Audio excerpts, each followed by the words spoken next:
Bem-vindo a mais um Papo de Psi. Eu sou a Mariana. Eu sou a Lidiane. E hoje vamos falar sobre a ovelha negra. Por que escolhemos esse tema? O que ele tem a ver com o momento atual? De onde surgiu esse termo? O que a psicologia tem a dizer sobre isso? Tudo isso e um pouco mais no Papo de Psi de hoje.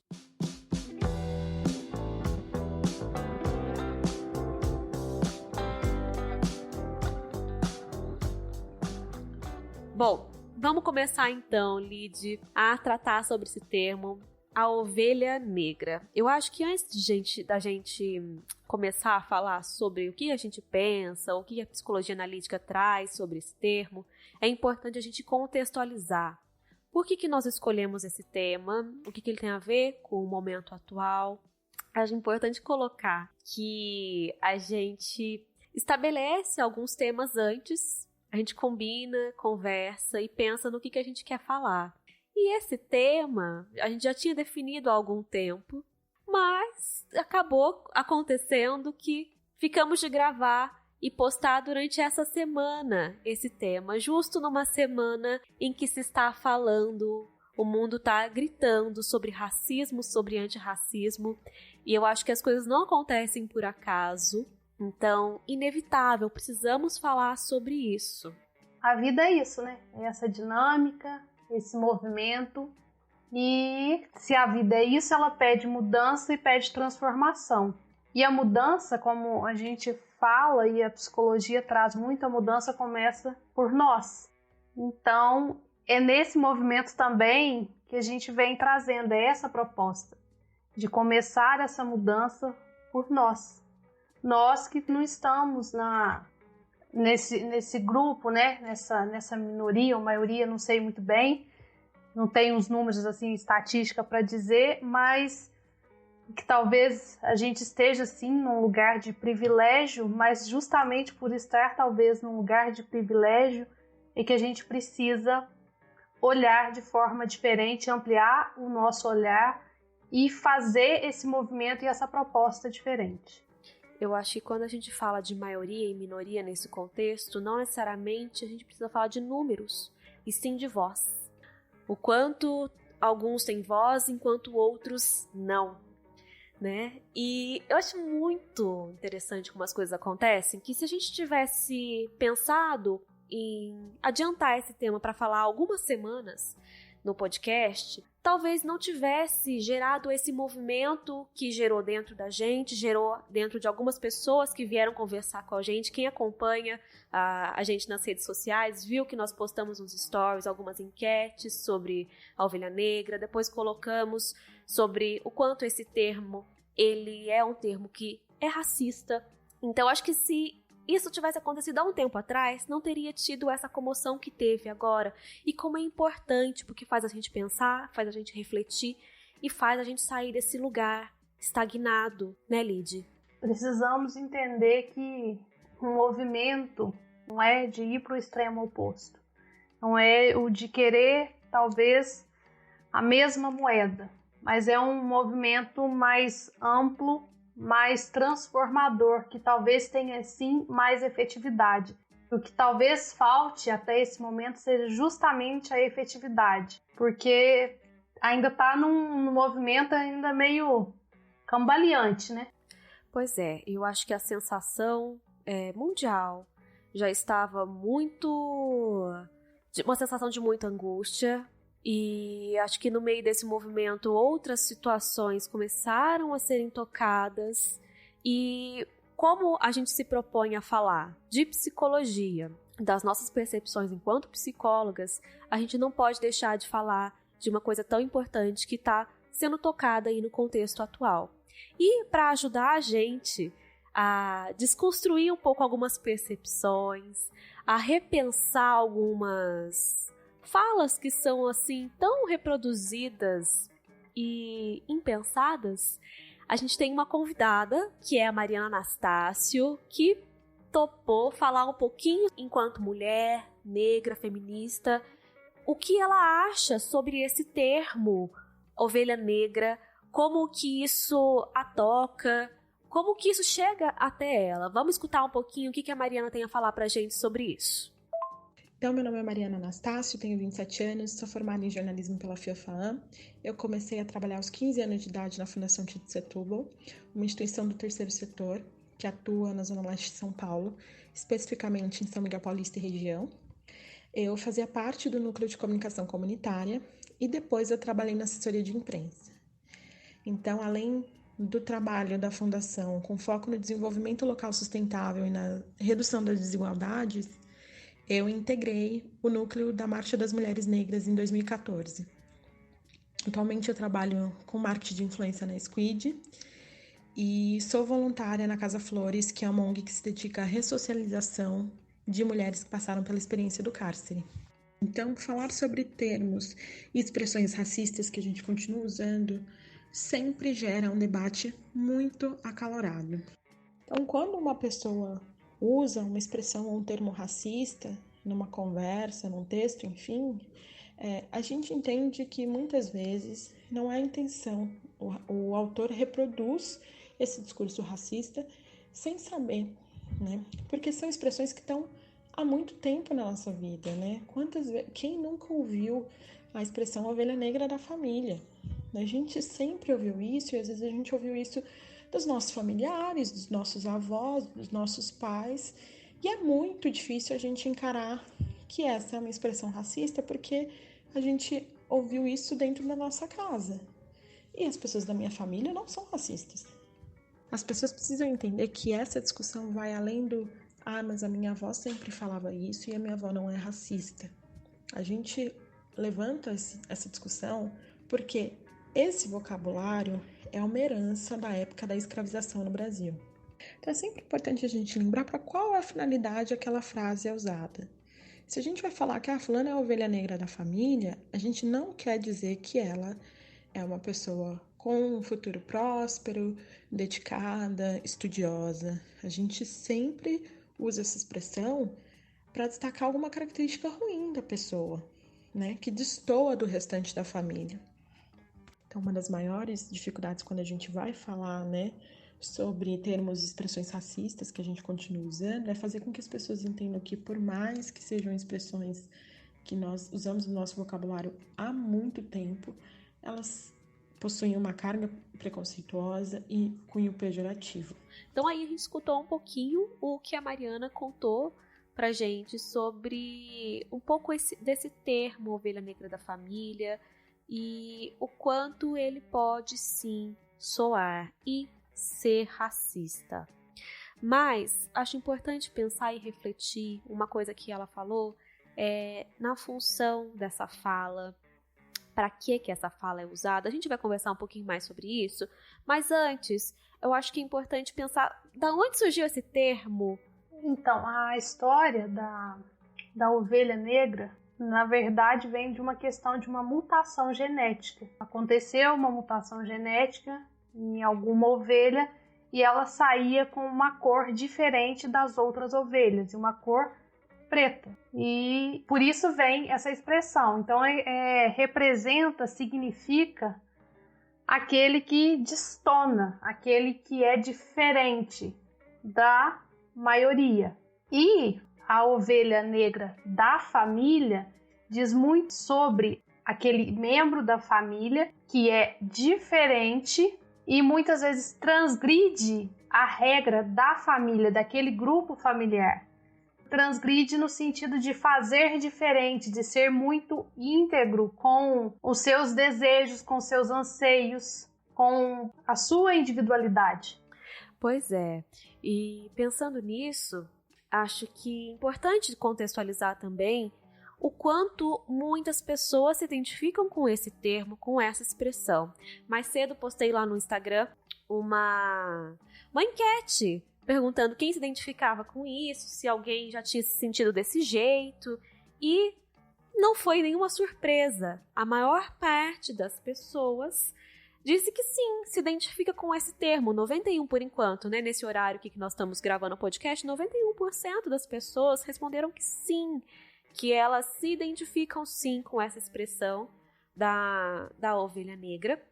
E depois Algumas responderam que gostam de serem vistas dessa maneira, algumas outras, poucas, que não ligam, mas também tiveram pessoas que responderam que se sentem mal.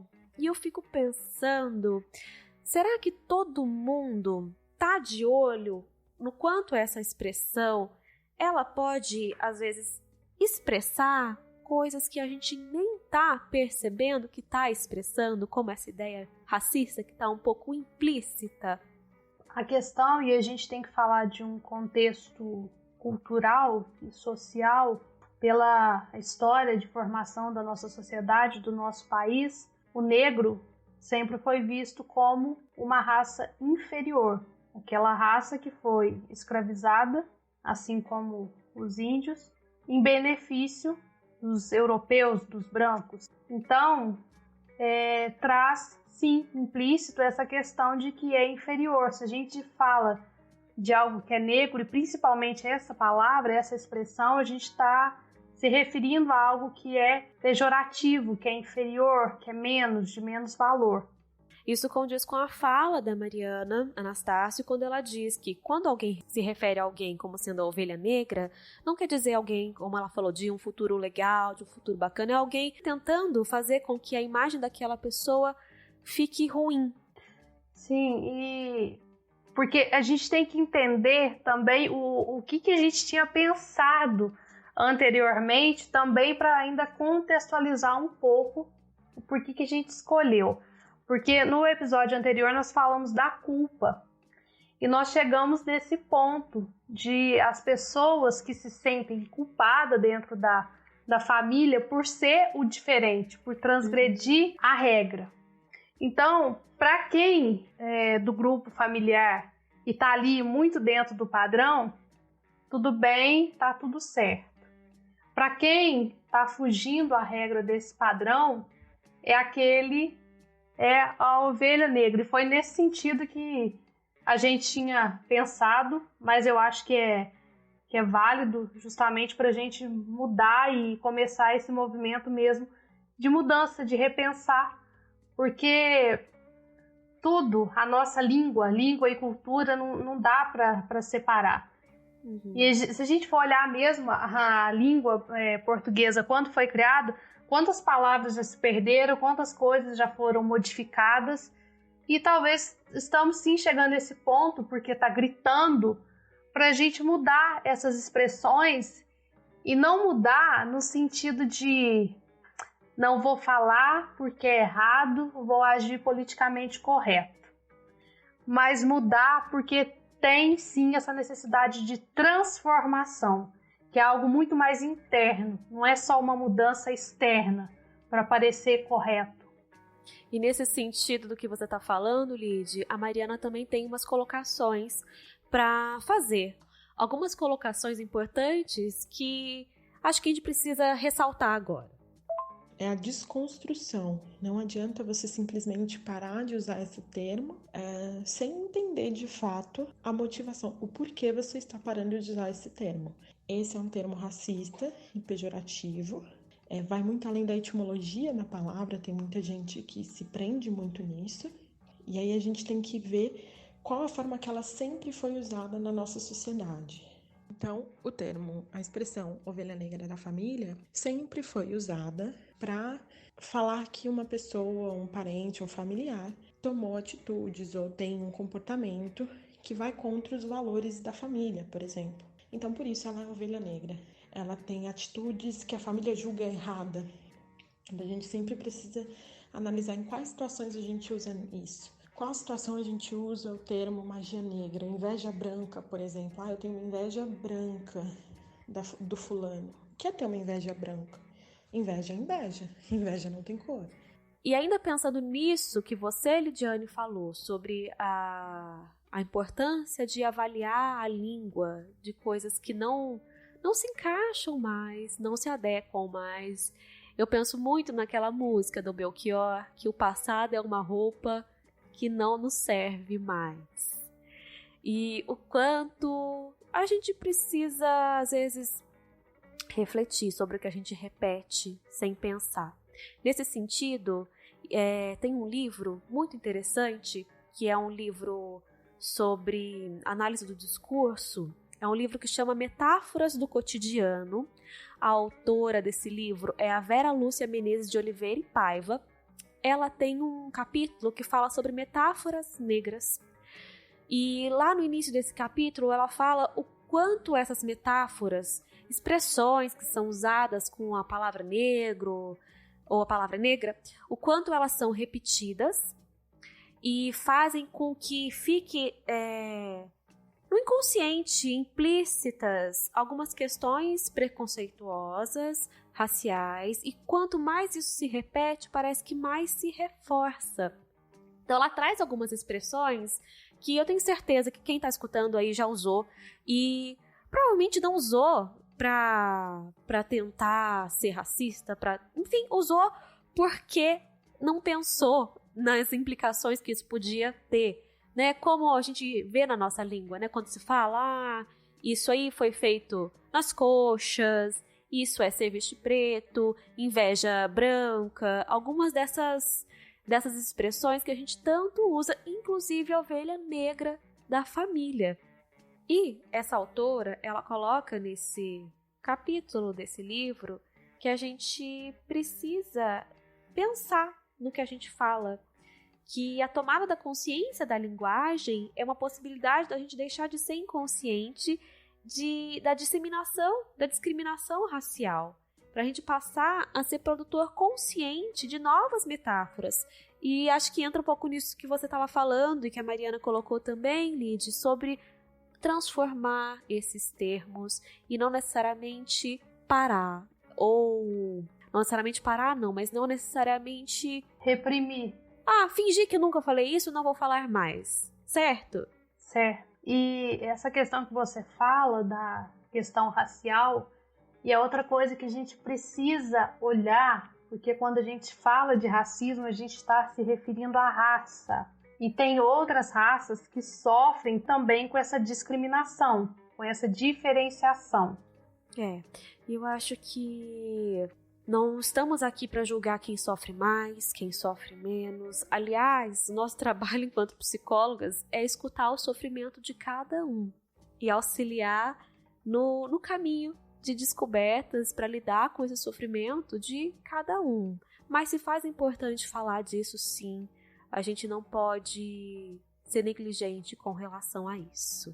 Durante essa semana eu tive uma conversa com uma colega de profissão, uma psicóloga, que é uma mulher e é negra, e eu falava com ela justamente dessa dificuldade de, inclusive, eu, enquanto pessoa branca, não saber muito mais como agir para que não caia nessa ideia de eu falo, eu não falo, eu estou ofendendo, eu não estou ofendendo, e talvez muitas pessoas também se sintam dessa forma, porque não que a gente queira incentivar e continuar perpetuando essa ideia, mas muitas vezes a gente não sabe o que fazer. Por isso também que essa proposta é válida. A gente precisa mudar, mas ao mesmo tempo a gente precisa oferecer possibilidades para essa mudança.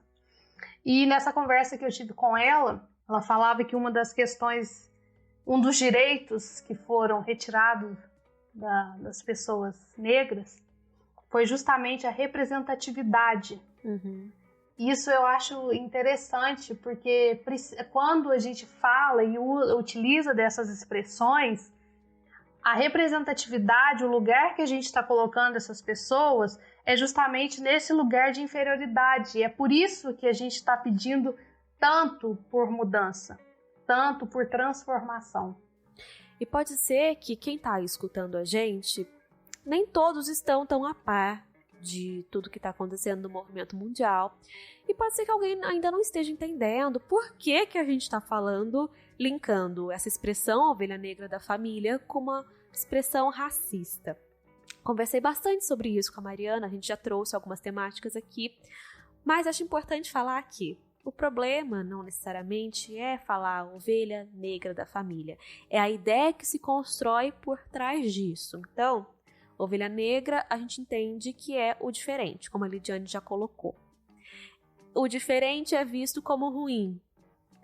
O ruim, a associação com o ruim, na verdade, é repetida através das intensas repetições. Negro, negro ruim, negro ruim. Então, é uma coisa que vai ficando implícita. Não é tão explícito assim, por isso eu acho importante colocar mais uma vez isso aqui. E aí eu penso, mas por que o diferente, seja ele branco, preto, amarelo, enfim, por que a gente tem essa noção de que quem é diferente é ruim? Por que você acha isso, Lidy? Porque você acha não, porque você acha que isso está colocado. Porque a gente ainda tem muito aquela visão de massa, né? De comunidade, de social, coletiva. A gente tem muita dificuldade de olhar para a individualidade, porque se a gente olha para a individualidade, a gente percebe que todos nós somos diferentes. Sim. Todos nós temos sim as nossas diferenças individuais, e isso não faz ninguém melhor ou pior que o outro. Mas nessa ideia de massa, de coletivo, de social, é muito colocado o grupo, a maioria é o padrão, a maioria é o ideal, e o que é a minoria, o que é o diferente, o que sai do padrão, é visto também como algo ruim, como algo que deve ser banido, como algo que deve ser modificado para ser incluído na maioria. Uhum. Perfeito. E alguns estudiosos falam, inclusive, de um efeito ovelha negra, que é um efeito de pressão para a uniformidade, como se isso pudesse ser feito, né? Na verdade, assim, é um movimento que gera muita carga sobre as pessoas, pensar que precisa todo mundo se encaixar no mesmo grupo, precisa todo mundo ter mais ou menos os mesmos padrões de pensamento, de beleza, seja lá quais forem esses padrões. E esse movimento de tentar homogeneizar traz muitos danos psíquicos. E é disso que a gente quer falar também. Porque o caminho não é eu sobrepor o individual ao coletivo, porque isso é fazer simplesmente o movimento contrário, ir para o lado oposto, mas também não é sobrepor o coletivo ao individual. É justamente integrar esses dois aspectos. Um caminho difícil, mas um caminho também necessário. É isso que a gente sempre fala, e às vezes a gente tem que repetir o óbvio, é porque a vida é um processo de desenvolvimento, a humanidade está em evolução, ainda que em alguns momentos da história seja mais ou menos, mas e se está nessa evolução, não é que eu tenho que desconsiderar então tudo o que aconteceu lá atrás e negar aquilo e tentar ir para o outro lado, suprimindo aquilo, reprimindo aquilo. Não, eu tenho que entender que aquilo foi necessário, vou utilizar do que permite ter uma melhor convivência para que realmente eu vá para o caminho mais avançado, mais evoluído, que é justamente um dos termos da psicologia analítica, que é a metanoia, né? Que é a ampliação e o crescimento no sentido racional, nem é concreto, mas racional. É o ser. E a metanoia se faz do questionamento, né? Do questionamento daquilo que já não cabe mais. E será que também podemos pensar nisso, que não cabe mais pensar que aquilo que é diferente para mim, aquilo que é diferente para uma pessoa que pertence a um determinado grupo é ruim? Será que já não está na hora de começar a ampliar um pouco essa visão, de perceber a importância da diversidade? Porque como a Mariana trouxe, a nossa, talvez, primeira tendência é dizer assim, mas sempre foi assim, mas eu sempre ouvi isso em casa, minha avó sempre falou isso. E utilizar dessas justificativas me faz permanecer do mesmo lugar.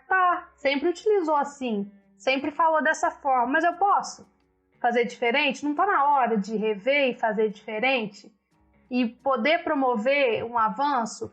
E a gente fala em avanço, em progresso, não no sentido de esperar do outro. A gente faz parte dessa sociedade, então cabe a nós também, cabe a cada um de nós começar esse movimento, porque me incomoda muito o posicionamento de vou fazer e para que o outro veja. Isso me incomoda pessoalmente falando. Uhum. Eu acho que a gente tem que começar por pequenas mudanças, pequenas atitudes e próximo da gente. A gente tem muita ideia de querer fazer grandes feitos. Não dá pra fazer nenhum grande feito fora se você não consegue trazer isso pra você dentro. E isso a gente fala de modo geral, pra todo mundo. A gente fala isso aqui no podcast pros nossos ouvintes, a gente traz isso pra gente também enquanto pessoas. Então, mas por que será que aquele que pensa diferente, que questiona, muitas vezes ele é visto pelo outro com um olhar ruim?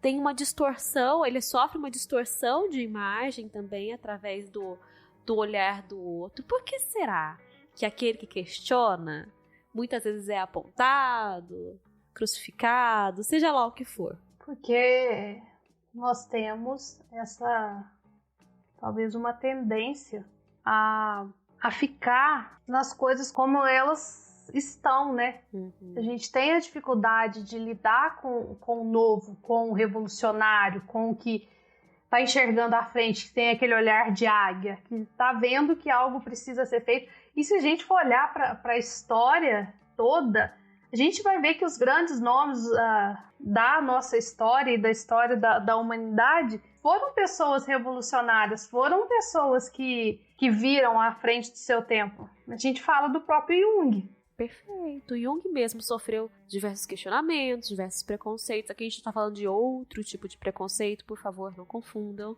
Afinal de contas, Jung era branco, suíço. A gente está falando de outro preconceito aqui agora, por favor, não confundam. Mas o preconceito, ou seja, pensar algo antes de conhecer, é uma característica muito da humanidade isso, né? É muito do ser humano. E é perigoso, porque aquele que destoa, ele primeiro sofre para depois talvez ser escutado por uma pessoa ou outra. E isso se dá não só em grandes contextos, mas inclusive dentro de casa, dentro dos grupos familiares, dentro dos grupos de amigos.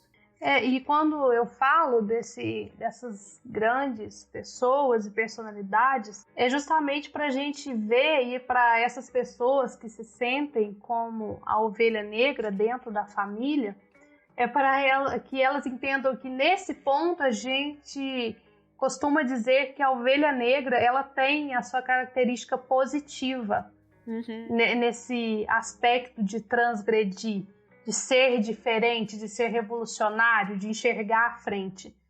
Por isso, muitas vezes, elas só vão ser compreendidas lá na frente, muito à frente. Porque naquele momento que ali aquela efervescência está acontecendo, elas não vão ser compreendidas. Elas vão ser, muitas vezes, deixadas de lado, vão ser questionadas, vão ser criticadas, julgadas. É um tanto quanto difícil pensar nesse tema e sentir também como tudo isso pode afetar as pessoas. Bom, mas pensando também nesse contexto daquele que destoa da família, daquele que destoa do grupo de origem, tem uma pergunta para te fazer de um dos nossos ouvintes. Vamos lá? Vamos lá. A pergunta é a seguinte: o filho rebelde, entre aspas, tem relação com a ordem de nascimento dos filhos? Caçula é sempre mais rebelde? Será? Eu não sei responder assim com estudos, né? Com fundamentação teórica. Mas, normalmente, o que eu vejo, quem é o rebelde é o do meio. Não é o mais novo. O mais novo, até porque ele já vem desse... Por ele ser o mais novo, o caminho já tá mais fácil para ele, já vai passando onde os outros tiveram que desbravar. Então, eu não sei se é... Eu também não sei que rebeldia é essa que essa pessoa tava falando. Será que a rebeldia nesse sentido não pode ser algo no sentido de discordar das normas vigentes, dos padrões vigentes na família ou na sociedade. Eu não sei se tem muito essa lógica de o filho mais novo. Eu penso da seguinte maneira. O filho mais velho, claro que isso tudo que a gente está falando não é um padrão, não vai se repetir em todos os casos, tá? Mas eu penso que os filhos mais velhos, eles têm muita expectativa depositada sobre eles. Primeiro filho, às vezes desejado não, porque eu aprendi com uma querida professora de psicopedagogia que todas as crianças são desejadas, mesmo que não sejam planejadas. Mas isso é assunto para um outro contexto. Mas enfim, o filho mais velho, ele tem às vezes sobre si muitas expectativas depositadas antes mesmo dele sonhar em existir. E também o filho mais velho tá muito no momento de imaturidade dos pais. Então os pais estão descobrindo, estão ali na primeira experiência da maternidade, da paternidade. Então isso talvez se deva também a esse excesso de expectativa. Pois é. Então ele fica muito para o filho mais velho a responsabilidade. Perfeito. Tanto que a gente via em algumas tradições, e ainda vê, que o primogênito é o herdeiro. Enfim, eu acho que isso a gente percebe isso na nossa vivência histórica. Então, eu penso que talvez nesse sentido, o mais velho, com esse tanto de expectativa que é depositada sobre ele, pode assumir essa carga para si, não quer dizer que tenha, mas pode colocar essa carga em si e não conseguir romper esses valores. Talvez enquanto o mais novo, que já não tenha mais tanta carga sobre si, é mais fácil talvez se libertar do que o mais velho. Isso não é regra. Isso aqui é só uma reflexão que a gente está fazendo a partir dessa pergunta. Eu acho que também quando eu pensei em 2 pontos desse Ovelha Negra. O mais novo pode ser sim o mais rebelde, porque o do meio normalmente traz muito essa característica de talvez desobediência, que cai na rebeldia, mas ainda é um pouco diferente. O mais novo parece que... O mais novo não, o do meio. Parece que ele dá mais trabalho, sabe? Aquele filho que dá trabalho, que às vezes desobedece, não preocupa muito com a vida em si, com as questões. E o mais novo talvez tenha essa característica de ser rebelde. Olhando por esse lado, pode ser um ponto a se pensar. Mas acho importante quando você coloca essas palavras, Lid, né? Rebelde, aquele que dá trabalho. A gente repensar mais uma vez o quanto a gente associa essa expressão a conotações negativas. Sim. Bom, mas o que a gente conclui disso que conversamos hoje? Que se propôs a princípio, esse papo de psique se propôs a princípio a falar sobre pessoas que destoam do grupo e, inevitavelmente, tivemos que trazer essa temática do racismo e do antirracismo. O que a gente conclui com isso?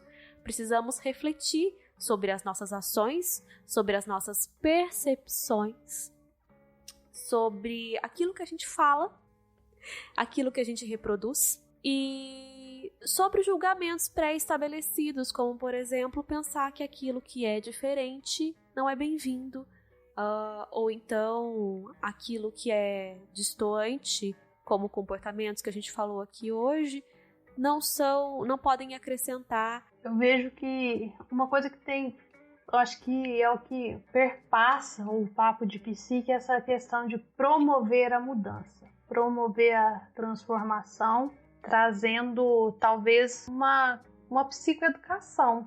E se é nesse movimento, existem 2 mudanças a partir dessa reflexão, né, da ovelha negra na família.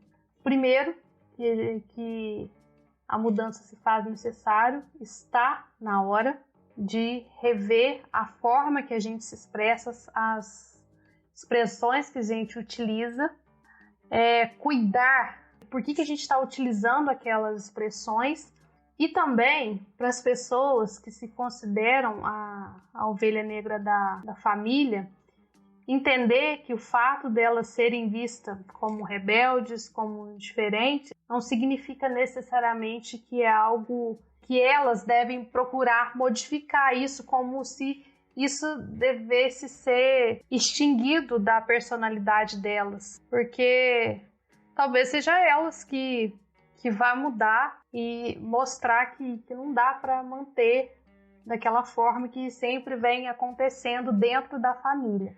E aí eu acho que esse é o ponto, porque a gente une tanto o social, coletivo, quanto o individual, pessoal. Porque esse tema deu para a gente pensar essas duas questões, e tanto é que é para a gente entender mesmo que não dá para separar uma coisa de outra. E certos padrões precisam cair, precisam se quebrar para surgir novas formas de ser. Então esse foi o Papo de Psi de hoje. Você que ficou aí escutando a gente, nossos agradecimentos, muito obrigada. Foi um desafio falar sobre esse tema hoje. A gente contou com a ajuda de várias pessoas que ficaram aí nos bastidores, mas que foram de muita importância para que a gente conseguisse falar desse tema tão importante e tão delicado. E eu quero agradecer mais uma vez a participação especial da Mariana Anastácio, que topou contribuir para o podcast de hoje com esses áudios que ela mandou. Mariana, muito obrigada. Essas informações que você trouxe foram de muita importância para a gente refletir aqui um pouquinho mais sobre o tema de hoje. Muito obrigada. E algo que a gente falou é um movimento novo. E é novo, a gente está pensando, também estamos no movimento, estamos pensando, mas é essa ideia. Não dá, por mais que a gente talvez não tenha condições ou não esteja no lugar de falar muito bem sobre, mas a gente precisa falar. E eu acho que é esse o ponto. Deu um certo medo, talvez, né? Nossa, o que vamos falar? Como que vamos falar? Onde que vamos parar com isso? Mas é algo necessário. Desafios que a vida traz pra gente, desafios que propomos também para que vocês possam refletir aí com vocês em casa. Então é isso, ficamos por aqui e nos vemos na quarta que vem com um novo episódio do Papo de Psi. Um grande abraço e até mais.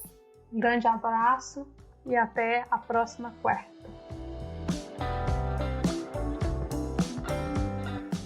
E se você quer conhecer um pouco mais sobre o nosso trabalho, segue a gente nas redes sociais.